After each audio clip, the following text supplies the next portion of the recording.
Welcome. 726 here in Mountain Home, Arkansas. Thanks so much for being a part of the show today. Hello. Hi, I'm Karen. Karen.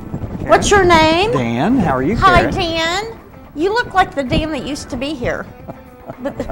Well, thanks for filling in for me while I was gone for my 2-week vacation. Was it just 2 weeks? Seems like it was longer. It was 10 days, and then I was there a couple days before and a day after, so. Well, welcome back. Thank you. I kind of hinted before the show, we made just a few minor changes. Yeah? Yes. For example, yeah? you're sitting in Scooter's spot there. Oh, is this Scooter's spot? Yeah. Where is Scooter? He's back there somewhere. He's not out here. No, because you're back. Changes didn't stick. No, I know.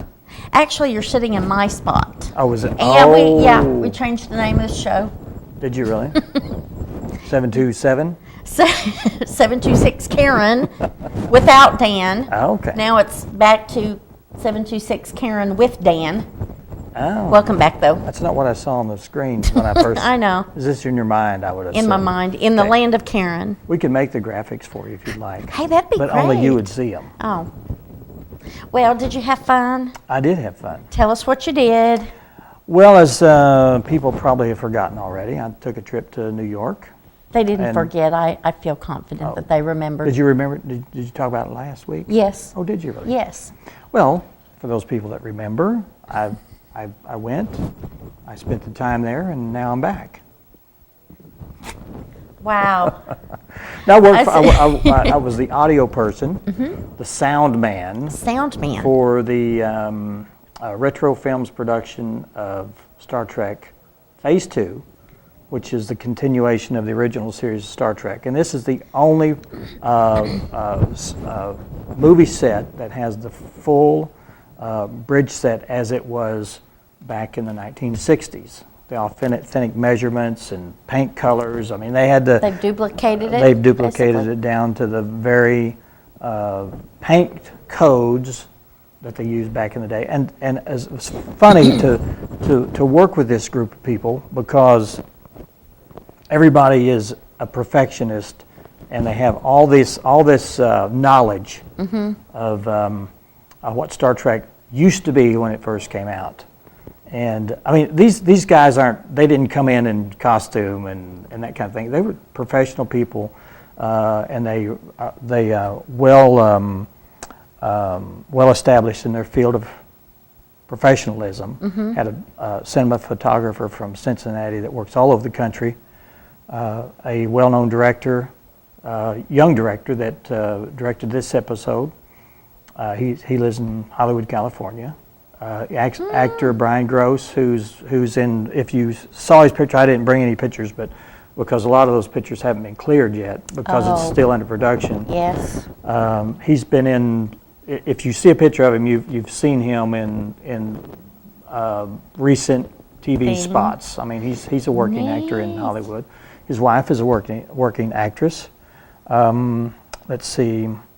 A full lighting crew, sound crew. Of course, it was me, and then I had people working under me, working booms and running and keeping logs and things like that. And then a makeup crew, had 4 makeup people going all the time, putting on fake ears and. So this is like a real production. Yeah, and they used a cinema camera. It's called the RED system, RED.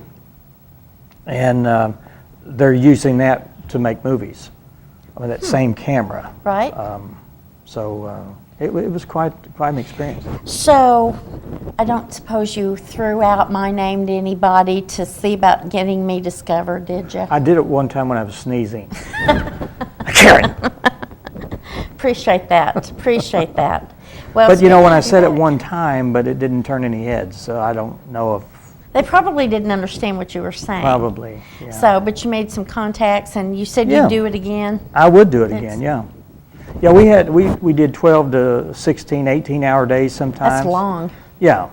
And it was a very odd feeling to work, and you just keep working in a sound stage type of situation, not knowing what time it is other than looking at, and they wanted your phones off. So I mean, no buzzing, no interruptions or whatever. And you break to go home for supper and bed, and the sun's coming up.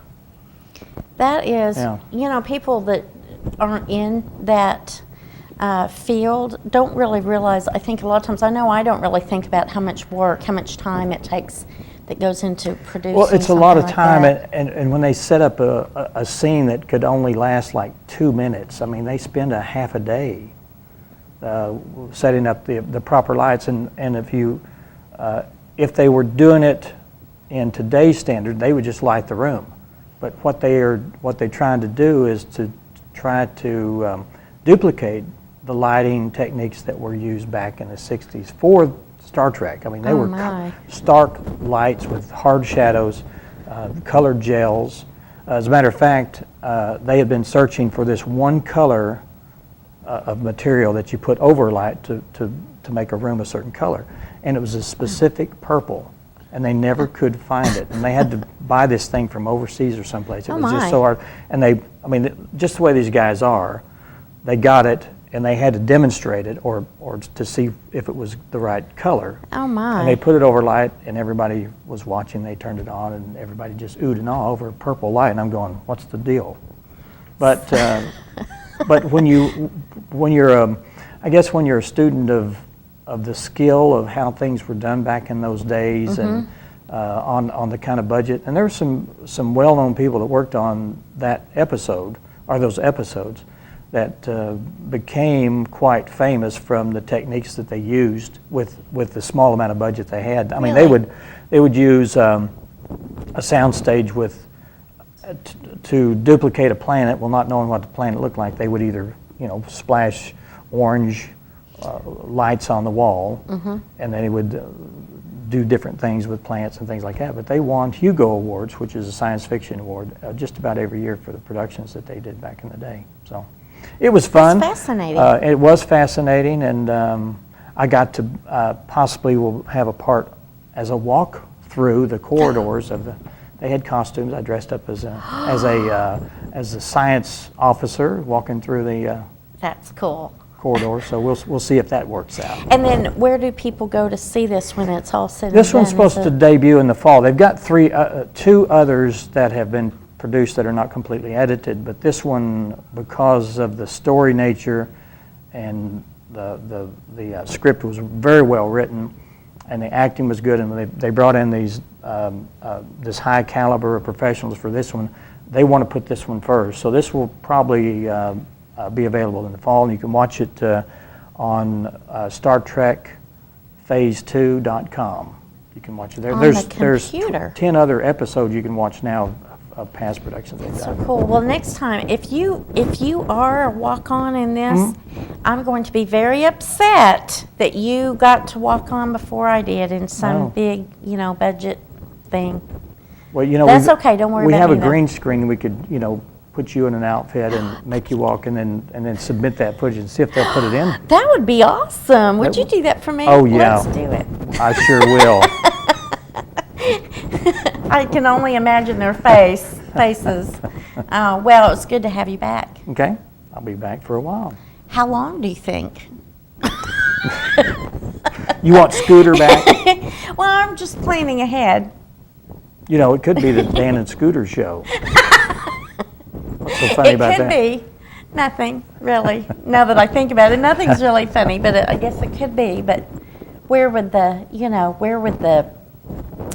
sparkle be in Pizzazz. that? The pizzazz. Panache and pizzazz. You have to have a woman as at least one of the co-hosts, We do? Yeah, I'm pretty Okay. sure. Yeah, I think you're right. All right. All right. Yes. Would you like to talk about who's on the show today? I would love to. I don't want it to be any more about me, please. Oh, really? Oh, that's a new one right there. Well, today we have some very important guests. Yes, very important. First of all, Regina Ellis is here from the Place Cancer Support House. Okay. And it's time for their rodeo, their benefit rodeo. Okay. So won't that be fun? I like I'd like to see rodeos. Regina get on a bull. Well, perhaps you can talk to her about that when Yeah, she's sitting we'll over there. find out if she's gonna ride. And then also we have a couple of ladies from Junior Auxiliary. We have Ashley Havens, and then we have Amanda, this really long name. It's, let me see if I can get it right, Tulgatsky. Okay? Is that right? Close? I don't know. Sorry. Tulgatsky? Tulgatsky. Anyway, they're going to be talking about the Raging Cajun coming Okay. up. I'd like Right. the sound of that. I don't know what that is. Hope there's And food involved. I know.